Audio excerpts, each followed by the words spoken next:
আমার বাবা আমাকে দেখে যে ওই যে আমরা তাল পাতায় লেখানো, ওগুলো আমার খুব কষ্ট হতো।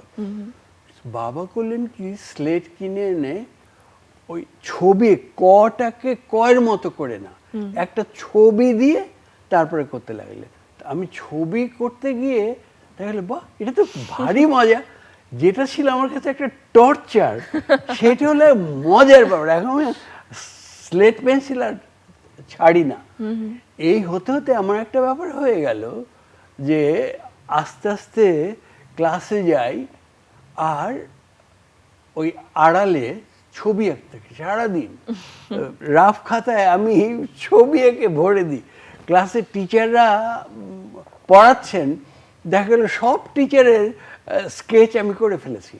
এবং স্কুল লাইফে আমার এমন একটা হয়ে গেল, নেশা হয়ে গেল যে আমি 5 থেকে 7 মিনিটের মধ্যে যে কোনো টিচারের স্কেচ করে ফেলতে মাত্র 5 থেকে 7 মিনিট। হ্যাঁ, এবং আমার বন্ধুদের। এবং শুধু তাই না, ওই টিচারকে আমি কিভাবে দেখি, মানে যে টিচারকে খুব লাভিং, তার স্কেচ একরকম হয়ে যায়। আচ্ছা, যে টিচারটা খুব বিদঘুটে, তার স্কেচ অন্যরকম হয়ে যায়। মানে এটা না, সমস্ত শিল্পীদের হয় ভালোবাসার বই। হ্যাঁ, ভালো ওটা।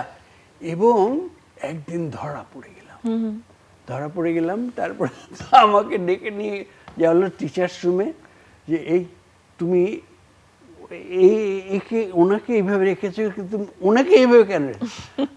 আমার দৃষ্টি তুমি নিয়ে যাও। একেবারেই ব্যক্তিগত। একদম, হ্যাঁ। তো ওই ছবি দেখেই তারা খুশি, অতএব আমাকে আর মারপিট কিছু করে নাই, আমাকে বরং পিঠে হাত বুলিয়ে ছেড়ে দিয়েছে।